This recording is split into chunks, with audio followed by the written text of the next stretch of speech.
Hello everyone. आज हम discuss करेंगे प्लानिंग प्रोसेस होती क्या है, कि हम प्लानिंग करते कैसे हैं। नॉर्मली लोग क्या बोलते हैं कि जो हमारे माइंड में आइडियाज़ आते हैं, जो भी हम हमारे माइंड में थॉट्स आते हैं, हम उसे प्लान मान लेते हैं। लेकिन ये तरीका बिल्कुल ही गलत है कि जो हमारे माइंड में आइडियाज़ होते हैं उन्हें एक तरह से ज्वाइन करना पड़ता है प्लान्स में, फिर हमें उसे एग्जीक्यूट करना पड़ता है जिससे कि हमें बेटर रिजल्ट्स मिल सकें। तो सबसे पहले हम क्या देखते हैं कि मैंने यहाँ पे आपको मेंशन दिखा रखा है कि ये तो 3 पॉइंट्स हैं, ये हमारे माइंड के 3 आइडियाज़ हैं। अब इन आइडियाज़ को हम 3 पॉइंट्स जैसे हैं, उन आइडियाज़ से को प्रोसेस करते हैं, उनसे प्लान बनाते हैं। जैसे कि मैंने दिखा रखा है कि ये आइडिया 1 है, आइडिया 2, आइडिया 3 एंड आइडिया 4। हम इन चारों आइडियाज़ से एक प्लान फॉर्मुलेट कर रहे हैं कि हम इस आइडिया से यहाँ जा सकते हैं या ऐसे जा सकते हैं। 2 आइडियाज़ को कंबाइन करना है। ये पॉइंट वैसे आपके सिलेबस में नहीं है, आपको बस समझाने के लिए है, तो थोड़ा ध्यान से समझना कि यहाँ पे हमने इस आइडिया से प्रोसेस करके कुछ एक बीज से निकाले, कुछ पौधा निकाले। एक तरह से आप ऐसा सोच सकते हैं कि एक आइडिया से प्लान को बनाना, फिर 2 आइडियाज़ को कंबाइन करना, ये एक तरह से प्लान होता है। और एग्जीक्यूशन में क्या होता है कि सभी पॉइंट्स को एक तरह से कंबाइन कर देना जिससे कि बेटर रिजल्ट्स भी आ सकें। तो ये एक तरह से प्रॉपर प्लानिंग प्रोसेस होती है। अब हम थ्योरेटिकली पढ़ेंगे कि जो हमारे सिलेबस की चीज़ है कि प्लानिंग प्रोसेस होती कैसे है। तो सबसे पहले हम क्या करते हैं कि ऑब्जेक्टिव सेट करते हैं कि हमने पहुंचना कहाँ पे है, हमने करना क्या है। उसके बाद में हम डेवलपिंग प्रेमिसेस अपनी एजम्पशंस बना लेते हैं, प्रेडिक्शन कर लेते हैं कि फ्यूचर में ऐसा होगा तो ही हम ऐसा प्लान करेंगे। अभी मैं ये आपको डिटेल में भी बताऊंगा, सब कुछ है मेंशन है, ये आपको मैं एक ब्रीफ में बता रहा हूँ। प्रेमिसेस या एजम्पशंस बनाने के बाद में हम बहुत सारे अल्टरनेटिव सोचेंगे, बहुत सारे आइडियाज़ सोचेंगे कि हमारी प्रॉब्लम कैसे कैसे सॉल्व हो सकती है। मतलब कि maximum suitable ways, possible ways सारे हम लिस्ट बना लेंगे। उसके बाद में हम एक 1 बाय 1 सभी को इवेलुएट करेंगे कि किसके पॉजिटिव इम्पैक्ट्स हैं, किसी के नेगेटिव एस्पेक्ट्स हैं, सभी को हम नोट कर डाउन कर लेंगे। और जो बेस्ट सुटेबल वे होगा उसको हम 5th स्टेप में सेलेक्ट कर लेंगे। सिलेक्शन का मतलब होता है कि जो बेस्ट है, जिसकी फिजिबिलिटी, प्रॉफिटेबिलिटी और मोर फिजिकलिटी बहुत ज़्यादा होती है, नेगेटिव इम्पैक्ट कोई भी नहीं होता है, वो हम सेलेक्ट कर लेते हैं। और फिर सेकंड लास्ट पॉइंट में हम उसे एग्जीक्यूट करते हैं, इंप्लीमेंट करते हैं, बल्कि हम तरह से उस प्लान को एक्शन में ट्रांसफॉर्म कर लेते हैं। और लास्ट में हम फॉलोअप लेते हैं कि जो हमारा प्लान था उसका हम जैसे रिव्यू ले रहे हैं कि वो हमारा प्लान तो जो था वो सक्सेसफुल हो भी रहा है या नहीं हो रहा है। अगर सक्सेसफुल हो रहा है तो हम उसे और बेटर बड़ा प्लान बनाते हैं। अगर सक्सेसफुल नहीं हो रहा है तो हम उसे चेंजेस करते हैं कि जिससे कि बेटर रिजल्ट्स आ सकें। तो अब आते हैं डिटेल्स में। पहला पॉइंट है जैसे कि setting up objectives. Setting up objectives में क्या होता है कि ऑब्जेक्टिव्स एक तरह से बेस होता है पॉलिसीज बनाने के लिए, रूल्स रेगुलेशंस, प्रोसीजर्स, मेथड्स बनाने के लिए एक ऑब्जेक्टिव बेस होता है। ऑब्जेक्टिव हमें ये बताता है कि हमें करना क्या है, हमारा टारगेट क्या है, हमारा गोल क्या है। तो manager prefer to set up goals which can be achieved in specific limit of time. Time की जो एक चीज़ होती है एक ऑब्जेक्टिव में बहुत इंपॉर्टेंट फैक्टर होता है। बिना टाइम के हम ऑब्जेक्टिव सेट नहीं कर सकते हैं। टाइम का एक तरह से मतलब ये होता है कि इस टाइम में हमने ये ऑब्जेक्टिव अचीव करना है। अगर टाइम थोड़ा ज़्यादा लग गया तो हमारा ऑब्जेक्टिव फेल हो जाएगा, हमारी ऑर्गेनाइजेशन फेल हो जाएगी।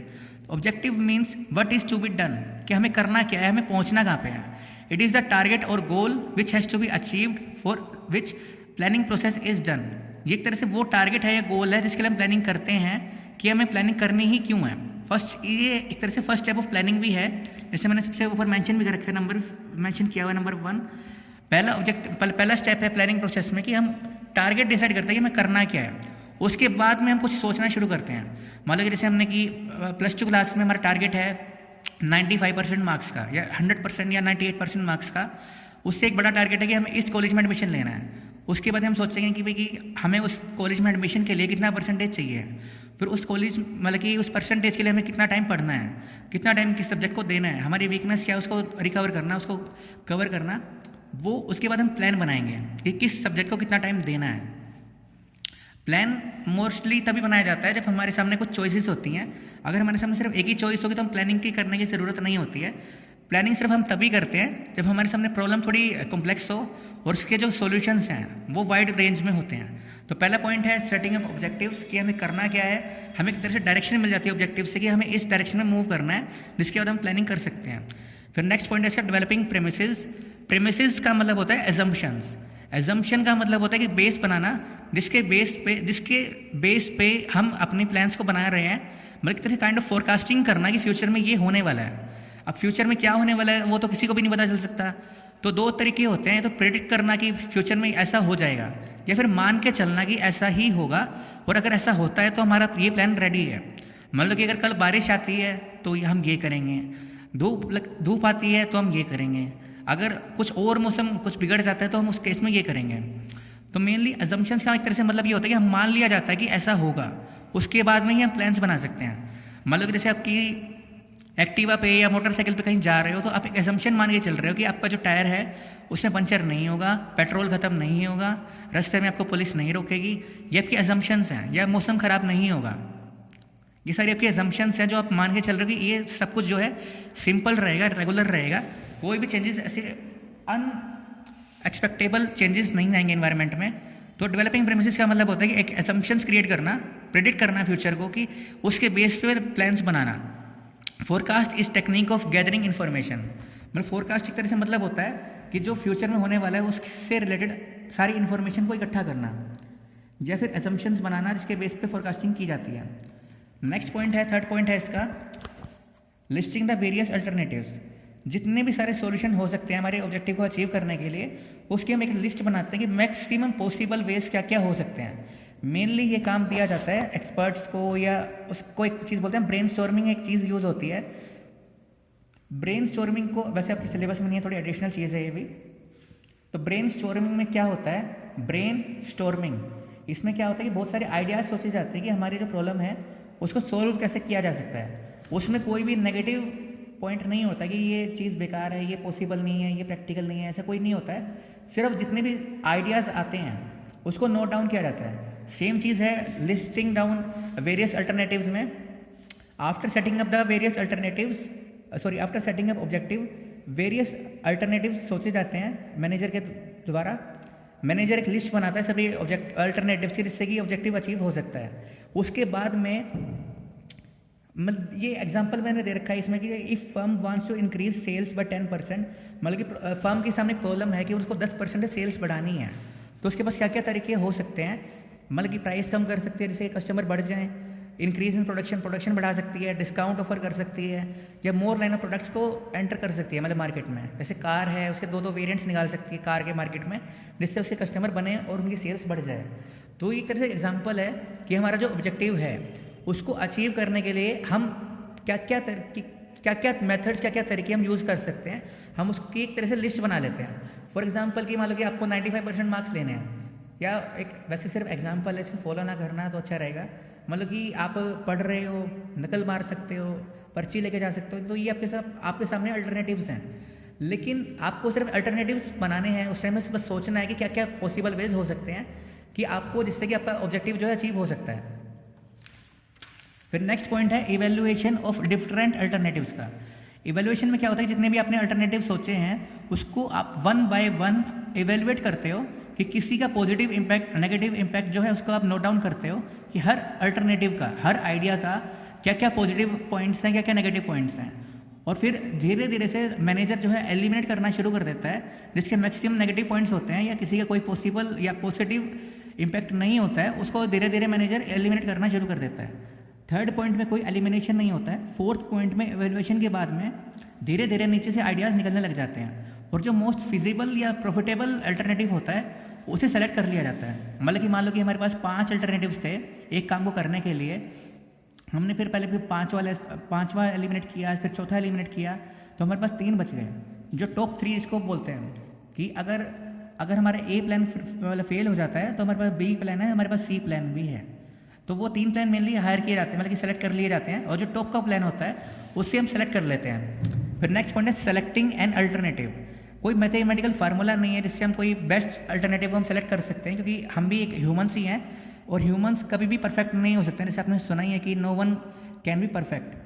तो हम एक अल्टरनेटिव को हम चूज़ कर लेते हैं। कभी कभी क्या होता है कि मैनेजर जो होता है कि एक ही जगह पे 2 या 3 अल्टरनेटिव सेलेक्ट कर लेता है। जैसे कि हमने इसमें बताया कि 5 थे, हमने टॉप 3 सेलेक्ट कर लिए, लेकिन हम जो इम्प्लीमेंट करेंगे वो टॉप वाला ही होगा।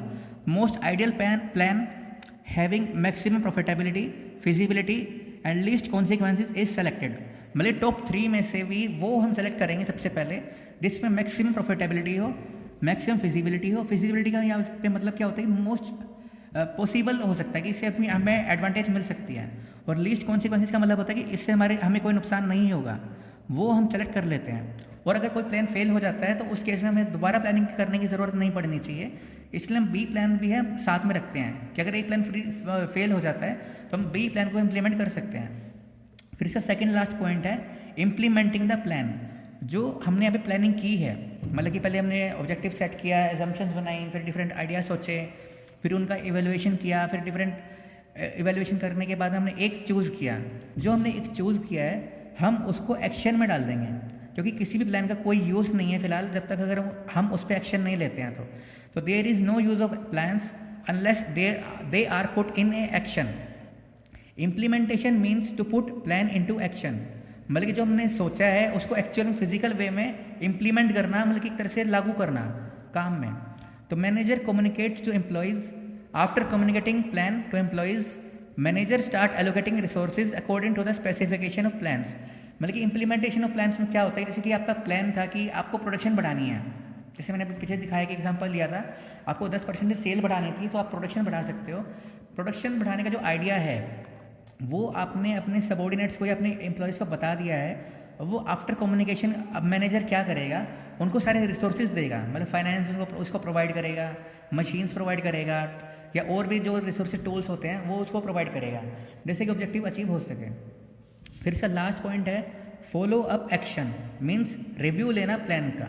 जैसे हमें ये पता है प्लानिंग एक तरह से कंटिन्यूस प्रोसेस होती है, तो मैनेजर को हमेशा ही प्लान बनाने के बाद ऐसा नहीं कि वो काम से फ्री हो जाएगा, उसका काम और ज़्यादा बढ़ जाता है, क्योंकि प्लानिंग के बाद में सबसे ज़्यादा इंपॉर्टेंट चीज़ जो होती है कि प्लान के अकॉर्डिंग काम चल रहा है नहीं चल रहा है, उसे रिव्यू लेना होता है हर चीज़ का, कि manager must monitor plan carefully while it is implemented. Monitoring is very important. It helps to verify whether assumptions or predictions on are holding true. मतलब जो उसने assumptions लगाई थी, जो उसकी predictions थी, वो सही निकली या नहीं निकली। अगर वो assumptions जो उसने सोची थी कि भाई ऐसा हो जाएगा, और अगर ऐसा नहीं होता है, जैसे कि अगर मैं assumption लगा रहा हूँ कि परसों लॉकडाउन खत्म हो जाएगा, तो वो मेरी एक assumption है या मेरी prediction है। अगर ऐसा नहीं होता है तो मुझे उसके अकॉर्डिंग ही अपना प्लान दोबारा बदलना पड़ेगा। तो changes in plan in made क्या मतलब क्या होता है कि अगर मान लो कि जो मेरी प्लानिंग प्रोसेस थी वो सब बिल्कुल ठीक है, मेरा जो प्लान था वो सक्सेसफुल अचीव हो चुका है, मेरा जो ऑब्जेक्टिव मैंने सेट किया था, मेरा जो टारगेट था वो अचीव हो चुका है। फिर नेक्स्ट पॉइंट क्या होगा कि मैं दोबारा से प्लानिंग प्रोसेस करूँगा और एक बड़ा प्लान बनाऊँगा। मतलब कि मेरी पहला प्लान था, ऑब्जेक्टिव था मेरा 15 लाख की सेल्स का, वो मैंने अचीव कर लिया, तो उसके बाद मैं अपना नेक्स्ट ऑब्जेक्टिव रखूँगा 20 लाख की सेल्स का। अगर दूसरा पॉइंट क्या है, प्लान नॉट गुड, अगर मेरा प्लान जो था अच्छा नहीं था, मेरी सेल्स जो थी 15 लाख की थी वो अचीव नहीं हो पाई, तो मैं उसको ठीक करने के लिए कुछ एक्शन लूँगा। मतलब उसको मैं कुछ प्लान में चेंजेस करूँगा, एग्जीक्यूशन में कुछ चेंजेस कर सकता हूँ, मतलब कि immediate changes to make better plan. और बेस्ट प्लान का मतलब क्या होता है, वो प्लान जिससे कि हमारा ऑब्जेक्टिव जो है सक्सेसफुली अचीव हो सकता है। तो ये था हमारा अच्छा टॉपिक, प्लानिंग प्रोसेस। पहला पॉइंट मैंने आपको बताया कि पहले हम आइडिया सोचते हैं, उसको फिर प्लान्स बनाते हैं, फिर एग्जीक्यूशन करने के बाद सभी को कंबाइन कर लेते हैं एक ही डायरेक्शन में, जिससे कि हो सके। अब प्लानिंग प्रोसेस में क्या होता है, पहले हम ऑब्जेक्टिव सेट करते हैं कि हमें जाना कहाँ है, हमें करना क्या है, मतलब कि हमें किस डायरेक्शन में जाना है, करना क्या है और क्यों करना है, कौन करेगा, कब करेगा। टाइम इसमें इंपॉर्टेंट फैक्टर होता है कि हमें स्पेसिफिक टाइम लिमिट में ये काम पूरा करना है। फिर हम उसके बाद एजम्पशन सोचते हैं, प्रेडिक्शंस लगाते हैं कि फ्यूचर में क्या होने वाला है, उसके बेस पे ही हम अपने डिसीजन लेते हैं। कि कभी भी कोई भी पर्सन, कोई भी बिजनेस जो है बिना किसी एजम्पशंस के, बिना किसी फ्यूचर प्रेडिक्शन के बिजनेस नहीं कर सकता है, कोई डिसीजन नहीं ले सकता है। उसके लिए उसके पास स्पेशल इनपुट होने चाहिए कि फ्यूचर में क्या होने वाला है, उसके अकॉर्डिंग ही डिसीजन ले सकता है। एजम्पशंस का मतलब होता है कि हम ये मान के चल रहे हैं कि ऐसा हो जाएगा। फिर हम सोचते हैं कि लिस्टिंग डाउन वेरियस अल्टरनेटिव्स, हम बहुत सारे पॉसिबल वेज सोचते हैं कि जिससे हमारी प्रॉब्लम सॉल्व हो सकती है। जैसे कि मैंने एक एग्जांपल लिया हुआ है कि अगर हमें सेल्स बढ़ानी है 10% से, तो उसके क्या क्या तरीके हो सकते हैं। प्राइसेस कम कर देना, डिस्काउंट दे देना, कोई ऑफर निकाल देना, या कोई प्रोडक्शन को बढ़ा देना। तो इसमें मतलब क्या होता है कि हमारी प्रॉब्लम को सोल्व करने के लिए, ऑब्जेक्टिव को अचीव करने के लिए मैक्सिमम से मैक्सिमम पॉसिबल वेज हम ढूंढते हैं, उसकी हम लिस्ट बना लेते हैं। फिर हम क्या करते हैं, उनका इवेल्युएशन करते हैं कि किसके पॉजिटिव पॉइंट्स हैं, कौन सा ज़्यादा नेगेटिव है, कौन सा प्रैक्टिकल है, कौन सा नहीं है, और धीरे धीरे जो नेगेटिव होता है हम उसको एलिमिनेट करना शुरू कर देते हैं। जिसमें मतलब कि जैसे मैक्सिमम कोई अगर कोई आइडिया है जिसका बिल्कुल कोई इम्पैक्ट नहीं पड़ने वाला है, कोई सोल्यूशन नहीं निकलने वाला है, उसको हम हटाते रहते हैं। और जो टॉप 3 होते हैं, टॉप 5 भी हो सकते हैं, टॉप 10 भी हो सकते हैं, उनको हम एक तरह से अलग से नोट डाउन कर लेते हैं। और जो उसमें से मैक्सिमम फिजिबल होता है, मैक्सिमम प्रॉफिटेबिलिटी जिसकी होती है और इसके लीस्ट कॉन्सिक्वेंसेज होते हैं, हम उसको 5th पॉइंट में सेलेक्ट कर लेते हैं, क्योंकि इसके ऊपर हमने एक्शन लेना होता है। इसको हम इस पर थोड़ा ज़्यादा काम करते हैं जो हम यहाँ पे सेलेक्ट करते हैं, क्योंकि जो प्लान सेलेक्ट होता है वो एक तरह से बिजनेस का भविष्य बनने वाला है, फ्यूचर बनने वाला है। तो इसके ऊपर हम थोड़ा एडवांस में, मतलब कि एडवांस टेक्नोलॉजी के अकॉर्डिंग एडवांस थिंकिंग करते हैं कि अगर हम ऐसा करते हैं तो फ्यूचर में रिजल्ट क्या हो सकते हैं, इसमें अगर कोई डिसएडवांटेज है, कोई डीमेरिट्स है, कोई भी ऐसी चीज़ है, कॉन्सिक्वेंसेज हो सकते हैं, तो हम उसे देख के रिमूव करना शुरू कर देते हैं। हम सेलेक्ट करने के बाद में प्लान को, इसमें चीज़ और भी है कि हम कई बार ऐसा होता है कि एक मैनेजर जो है एक से ज़्यादा प्लान भी सेलेक्ट कर लेता है, जिससे कि एक प्लान फेल हो जाए तो दूसरा तैयार रहे, उसे बार बार सभी को एक्सपर्ट्स को बुलाने की ज़रूरत ना पड़े सब कुछ, क्योंकि बहुत खर्चीला होता है। क्योंकि मैंने कल एक लिमिटेशन इसलिए बताई थी प्लानिंग की, प्लानिंग इन्वॉल्व्स ह्यूज कॉस्ट। फिर सेकंड लास्ट पॉइंट में हम उस प्लान को, जहाँ पे हम जो यहाँ हमने सेलेक्ट किया है उसको हम एक्शन में ट्रांसफॉर्म कर लेते हैं, जो हमने सोचा था उसको फिजिकली इम्प्लीमेंट कर देते हैं, लागू कर देते हैं। और लागू करने के बाद में मैनेजर क्या करता है, एम्प्लॉयज़ को कम्युनिकेट करता है कि आपको ये काम करना है, और कम्युनिकेशन के बाद में उनको रिसोर्सेज प्रोवाइड करता है, machines, tools, finance, human resource, सभी कुछ वो प्रोवाइड करता है। लास्ट पॉइंट है फॉलोअप एक्शन का, कि प्लान को रिव्यू लेना कि हमारा जो प्लान था वो सक्सेसफुल रहा भी या नहीं रहा, हमारा ऑब्जेक्टिव अचीव हुआ या नहीं हुआ, हमारी एजम्पशंस या प्रेडिक्शन जो हमने लगाई थी, हमने जो सोचा था उसके अकॉर्डिंग काम चल भी रहा है नहीं चल रहा। अगर हमारी एजम्पशन ही गलत है तो हमारा प्लान ही गलत है, मतलब कि ज़रूरी नहीं कि हमारा प्लान ही गलत हो सकता है कि हमारा ऑब्जेक्टिव गलत हो सकता है, हमारी एजम्पशन गलत हो सकती है, हमारे अल्टरनेटिव गलत हो सकते हैं, कोई भी पॉइंट पे हमारी गलती हो सकती है। ज़रूरी नहीं है कि अगर आपका कोई प्लान गलत रहा, कोई ऑब्जेक्टिव अचीव नहीं हो पाया, तो आपको सभी कुछ दोबारा से करना पड़ेगा। अगर मान लो कि आपका सिलेक्शन गलत था सेलेक्टिंग एन अल्टरनेटिव पे, तो आपको 4th पॉइंट 5th पॉइंट से ही आपको आगे बढ़ना है, दोबारा से सब कुछ नहीं करना कि दोबारा से आप ऑब्जेक्टिव सेट करोगे, ऐसा नहीं होता है। अगर आपका ऑब्जेक्टिव सही है, अल्टरनेटिव्स भी सही हैं, सिलेक्शन गलत है और सिलेक्शन भी ठीक है, तो इम्प्लीमेंटेशन गलत है, तो आपको सिर्फ उसी पॉइंट से फोकस करना है और उसमें प्लान में चेंजेस करने हैं, जिससे कि आपका रिजल्ट जो है बेटर आ सके और आपका ऑब्जेक्टिव अचीव हो सके। अगर प्लान अच्छा है, ऑब्जेक्टिव अचीव हो जाता है, तो आप उससे बड़ा प्लान बनाएंगे। अगर प्लान अच्छा नहीं है, आपका मतलब कि इम्प्लीमेंटेशन कुछ भी, कोई भी कमी आती है जिससे ऑब्जेक्टिव अचीव नहीं होता है, तो उसको आप स्टडी करके, एनालाइज करके इमीडिएट चेंजेस करेंगे, जिससे कि बेटर प्लान बनाया जा सके। मतलब कि उसी प्लान को कुछ उसमें चेंजेस करेंगे, मॉडिफिकेशंस करेंगे, जिससे कि बेटर रिजल्ट्स आ सकें और ऑब्जेक्टिव अचीव हो सके। तो ये थी आज के टॉपिक में प्लानिंग प्रोसेस, जो काफ़ी एक इंपॉर्टेंट टॉपिक है। इसको थोड़ा ध्यान से समझना है, क्योंकि 6 नंबर में क्वेश्चन आता है, कई बार पेपर में आता ही आता है। तो केस स्टडीज़ में भी आ सकता है और सिंपल क्वेश्चन भी आ सकता है कि डिफाइन प्लानिंग प्रोसेस। तो अगर आप ये क्वेश्चन करते हैं पेपर में, तो आपको पहले ध्यान रखना है कि प्लानिंग प्रोसेस से पहले आपको प्लानिंग की डेफिनेशन भी देनी है। उसके बाद आपको प्लानिंग प्रोसेस के लिए जो मैंने आपको साथ में एक चार्ट सा बना रखा है, कि ये भी आपको बनाना है, लेकिन इस तरीके से नहीं बनाना जैसे मैंने आपको बना के दिखा रखा है। आपको ये जो बनाना है सेंटर में बनाना है, मतलब कि कम से कम जगह लेने पे, और उसके बाद आपको मतलब डिस्क्रिप्शन देना है। पहला पॉइंट ऑब्जेक्टिव सेट करना, एजम्पशंस बनाना, अल्टरनेटिव्स की लिस्ट बनाना, उनका इवैल्यूएशन करना, फिर एक सेलेक्ट करना, उसको इम्प्लीमेंट करना, फिर उसका रिव्यू लेना। ये था आज का topic, planning process. Thank you.